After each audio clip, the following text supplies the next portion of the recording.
Motrimis mama la capre, motrimis mama la capre. Previously on Let's get it on! 1000 years ago we had a war console. So why are we in the Alps? Witchcraft, because he is clearly a wizard. Our most basic bitch spearman. Which part of our line collapses first? Really the Dacians and the Celts look almost the same. Some might even say they are very very similar people. Call them all barbarians and stuff. But we know the difference. It's like the difference between a goat and a sheep. Kind of a really bulgy, like a baguette-looking empire. Back in Roman times, there were two BFFs, Pinetes the Illyrian and Baton the Breuci. They were such good friends that they did everything together, like rebelling against Roma. But let's not forget what Baton did. I think the Norii should be really grateful that Zalmoxis chose to have us intervene in their name. We return you now to your regularly scheduled program. And welcome to another exciting new episode of Let's Get It On. And what is this? Local bandits have offered their service to intimidate the opposition? First of all, there is no opposition. Everybody loves us or else. Secondly, little do these so-called bandits know that we are the true bandits in town. We literally embezzle like 4 times a year.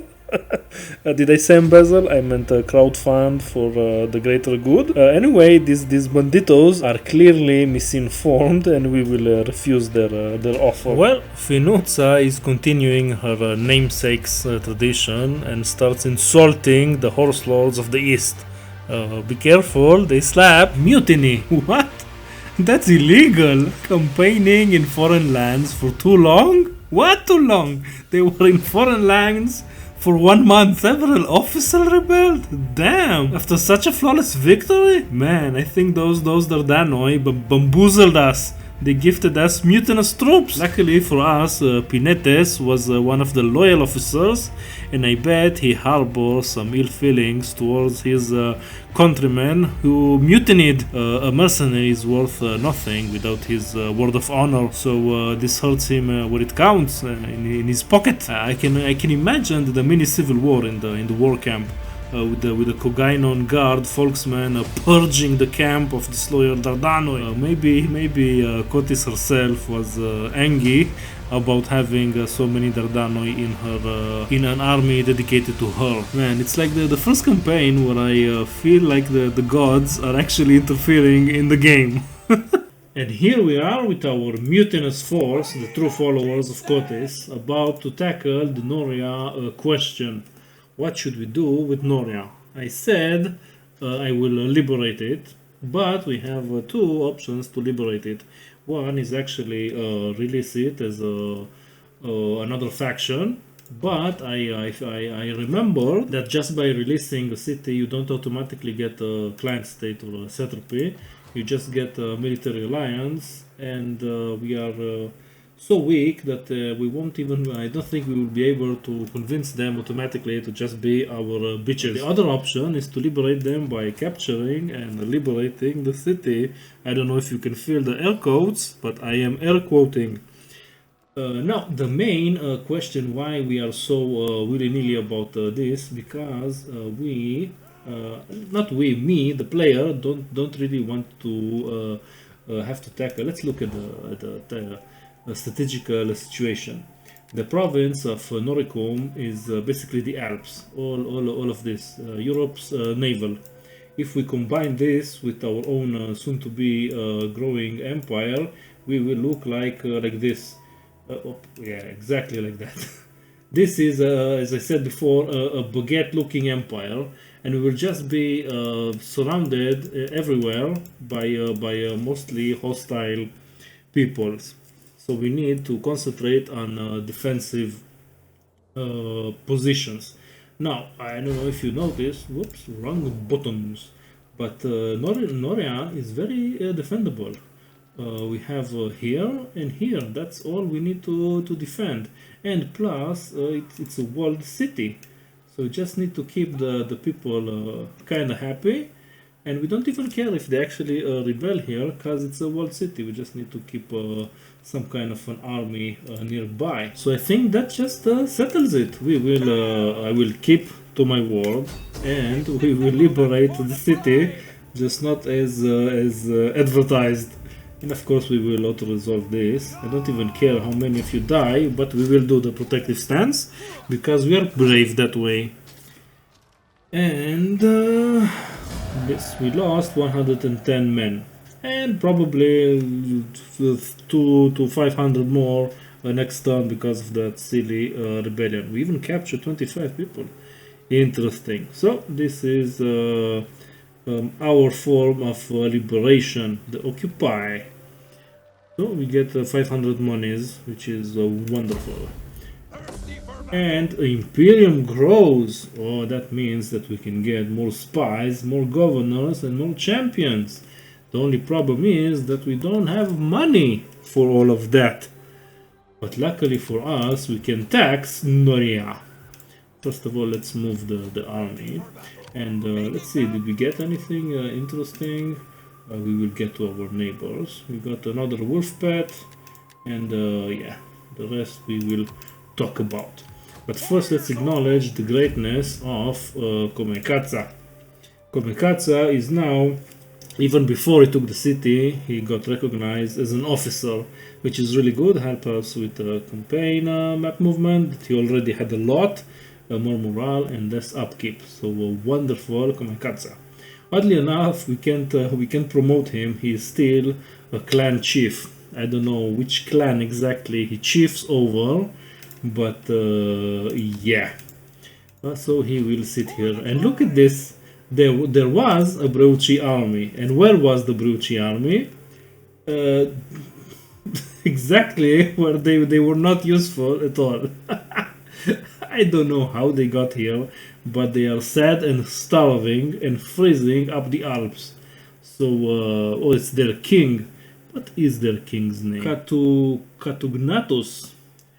King Katugnatos, the useless, I don't know. So the grand prize was, let's see what it's good for. Noria, 1 food, okay, -1 growth, tax -5, farming +5, -10 trading, +7 industrial. Interesting, we can be very industrious here. What do we actually have here? A chieftain's hall, which is a nice building. And we also have a field. Oh, that's good. We will keep it because we are, look, it's winter and we are already struggling with food. Might be, might bite us in the ass taking over them. Might be because of this. We are apparently feeding the horses here. Now, I don't think we need horses up in the Alps. And I don't think thematically this land lends itself to having some kind of horse pens around here, so I will actually dismantle this building, and hopefully we can build some kind of mine here or something. I don't know, something industrious to help us with everything. And wow, -49 to public order. That's rebellion in 3 turns. Oof. Let's lower the taxes a bit, at least to normal levels, so the people can yeah, sustain themselves. So the slaves are 11,000 population. The 25 people that we caught, how many people are here? Well, I don't know how math works apparently, or maybe the game doesn't. When we are capturing slaves, in this case we captured 25 people when we took the city. So those 25 people were supposed to go between all 3 of our provinces. So I don't know how 25 divided by 3 is 10% of 32,000. But you know, who am I to judge the great math ability of the computer gods?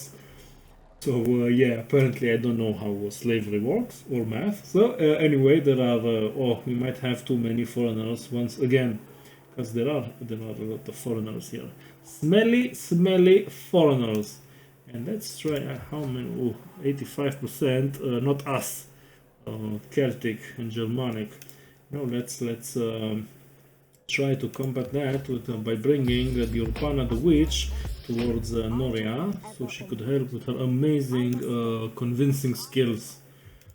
And just before we meet the neighbors, let's look at what we can recruit here. Nothing really special in the normal troops, and of course we disbanded the horses, so we probably won't be able to recruit any kind of horse. And we also have the Xeno Scum around here, but other than that nothing changed. But we do have access now to these 3 units. And what a colorful bunch of units these are. Let's start with the cavalry.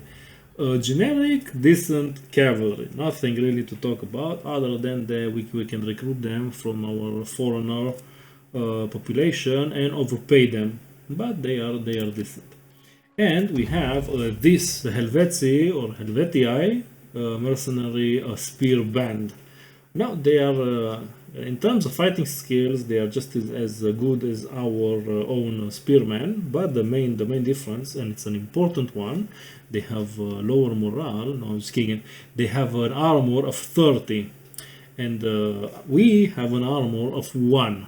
So that's like 30 orders of magnitude more armor than what we have.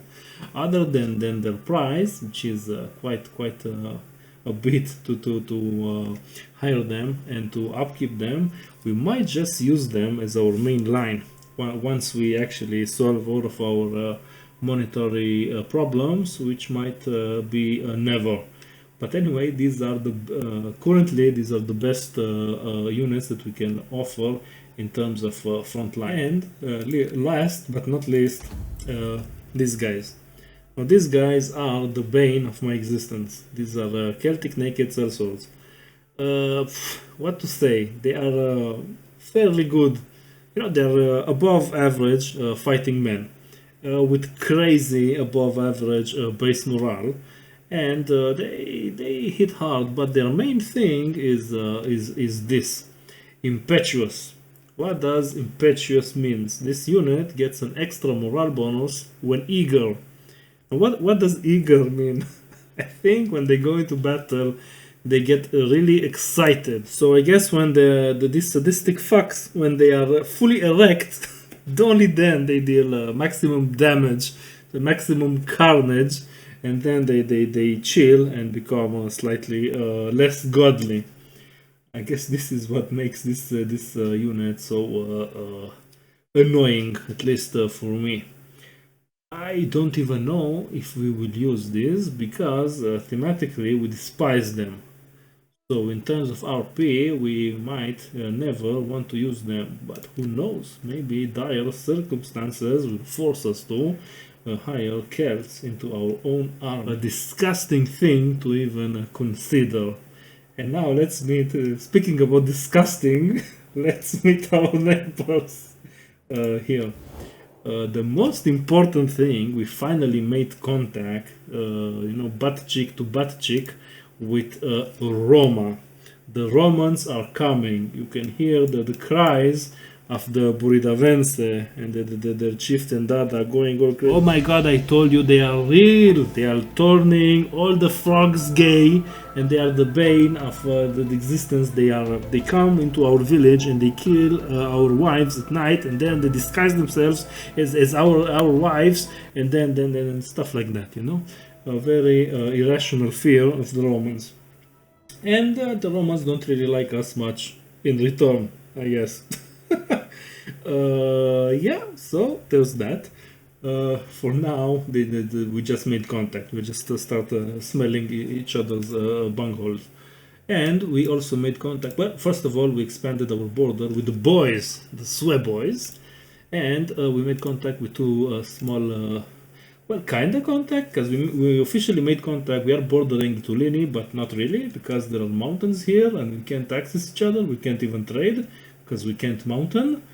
So yeah, they exist and they are at war with the Ra'ete, and the Ra'ete are people that live next door, and they seem frankly kind of nice. They don't particularly hate us, so we might just send Finuza to them instead of having her insult the horse lords of the east. And in terms of political situation, they are in a military alliance with the Helvetii, and they are at war with the Tulingi. So it looks like there is some kind of a Swedish union, Swiss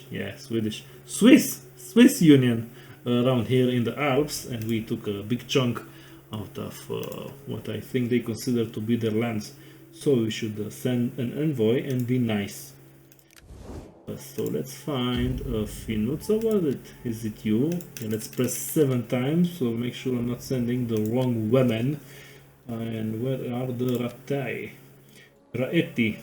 So please don't insult them, because we kind of want to have friends. Now, other than that, on the other front, which is kind of the same front, only from the other side of the same front, we have our king, and our king can get really close to the remaining enemy city, and we will no, not patrol, we will raid them, hopefully bait them out of their city, but I doubt they will do that. They will probably just recruit some more, because with this army they can't really get anywhere. At least not according to what the UI is telling me. They're not, they can't even get anywhere from up the Alps. So yeah, I think that's all we can do, unless we can, and I think we can, of course, bandits. I'll show you bandits. We can embezzle, hip hip hooray! And actually, let's use the embezzled funds to convince people that pooping inside your house is a disgusting thing to do, and you just shouldn't do it. You know, you should go outside into the woods and poop there. So we will transform a sewage ditch into cattle pens. Just imagine that for a second. How on earth you are transforming a sewage ditch into cattle pens? lovely imagery there. Yeah, I guess we will have some shitty milk. Oh, I'm so mature for my age. And look, the Ervishchi came to the sally out of the city with their silly army, the Brazen Bears, which I guess was a good army until they met the Orsi and had an exchange with them. Now they are very much less than a full stack, and they attacked us. They have General Flatusias. He decided to take his chances, or maybe he was ordered by his king, who is hiding up the mountains in a position that is unable to help anyone or even to deal with the Orsi. I don't know what the Breuchi king is thinking. Anyway, what they have is should be not enough. They have 1 unit of cavalry, of course, swords, of course, because they're Celts. You can't have Celts without 7 or 9 units of swords, and one. These are the Scordicii bowmen, and of course one of those big garrison armies. One cavalry, swords for days, but thankfully 3 units of just tomfolk. And 1, 2, 3, 4, 5, 6 units of those annoying Celtic tribesmen, and 3 more Celtic bowmen. This should be the end of the Rishchi, because our army is professional. At least some are professional. And I hope to see you in the next exciting episode of Let's Get It On, where we finally deal with the Breuchi, reunite Pannonia under Dacian control, giving us, after 52 turns of play, our second province.